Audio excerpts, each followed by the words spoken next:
Bonjour, mesdames, messieurs! Simon Brière, stratège de marché principal d'RJO Canada. On est le 2 mai, le jeudi 2 mai 2024. Je vous parle un petit peu de la Réserve fédérale hier, qui a maintenu son taux directeur à 5,5. C'était quand même assez bien attendu. Donc, pas de surprise de ce côté-là. Évidemment, la raison, c'est que l'inflation, l'augmentation du coût de la vie demeure trop élevée, même qu'on a eu des statistiques qui ont commencé à remonter. On est loin des taux, ce que je voulais dire, les taux qu'on a connus en 2022 à 8-9, mais quand même, la cible de 2 n'est pas atteinte. Donc, on va laisser les politiques monétaires mariner encore un petit peu plus longtemps. Je vous donnerai une idée. Les premières baisses de taux d'intérêt, selon la structure actuellement, là, ça nous amènerait peut-être en novembre. Fait que, il ne risque pas d'avoir des baisses de taux ni en juin, ni en juillet, ni en septembre. Il faudrait aller en novembre, le 7 novembre. La situation peut changer, mais pour le moment, ça serait novembre-décembre. Donc, les baisses de taux aux États-Unis, peut-être que il va manquer de temps pour avoir beaucoup de baisses cette année. Vous voyez ici, les probabilités là, sont à peu près là, plus de la 50. Ça m'amène en novembre. Les indices boursiers S&P de 500 depuis 2 mois, peut-être depuis le mois de février, un peu plus en dents de scie. On voit que ça commence à s'essouffler, quoique la tendance est toujours positive quand même. Le dollar canadien est relativement faible, 73,10 contre le US. Ça a remonté un petit peu malgré tout, même si on demeure assez faible contre le dollar américain. Les grains, ce qui se passe, ça virevolte. Ça virevolte dans le grain. Je regarde, c'est surtout maïs, plus 9, hausse de 2 soya très fort, hausse de 2,5 Ce qui a vraiment drivé aujourd'hui, c'est le tourteau à la hausse de presque 5. Donc, c'est vraiment une question de tourteau, le grain actuellement. Les autres sont un petit peu plus timides, je dirais.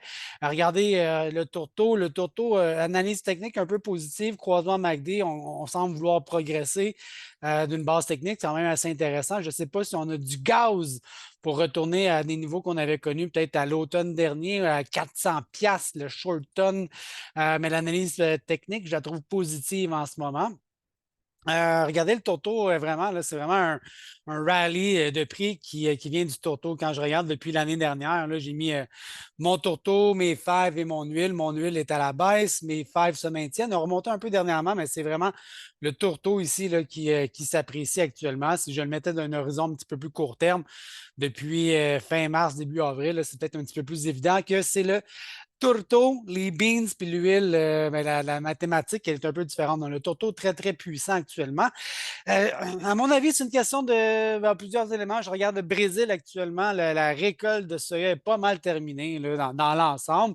Par contre, le petit État là, de Rio Grande del Sur, le Rio Grande du Sud, on est à 67 récolté. OK? Donc, 10 des superficies, c'est de cet État ou de cette région.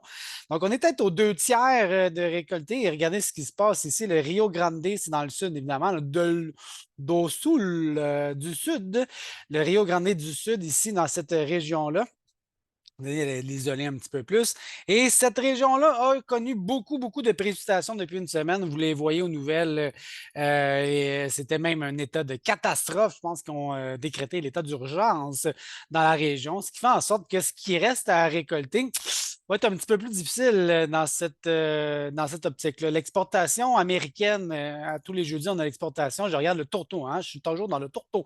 L'exportation accumulée pour ce qui est du monde entier est à la hausse. Donc, on a quand même une très bonne exportation de tourteau. On est au-dessus des moyennes 5 ans, au-dessus de l'année dernière. Donc, l'exportation roule full pin actuellement. Vous donner une idée, là, qui consomme le tourteau américain, c'est les Philippines en premier lieu, hein, quand même assez loin devant. Mexique, Colombie et Canada. Après ça, bon, on peut se diviser certaines autres nations. Voilà ici, donc on va aller voir peut-être un peu dans le détail. Philippines, hein, Philippines, hey, ça va super bien. Philippines, très puissant comme exportation. Mexique, là aussi, c'est très puissant comme exportation.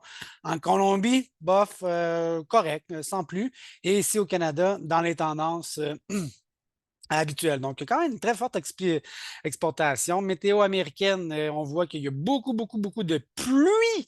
C'est la pluie depuis une semaine. Et guess what? Ben, il en annonce encore de la pluie. Donc, il y a peut-être un retard dans les semis qui risque de se produire. Donc, C'était pas mal la capsule pour aujourd'hui. Tourteau très fort. Je regarde l'exportation, je regarde la météo en Amérique du Sud, je regarde l'analyse technique. Donc, vraiment, là, ce qui se passe, à mon avis, ça bouillonne un petit peu plus dans le cas du tourteau. Voilà. Je vous dis bonne fin de journée. Salut!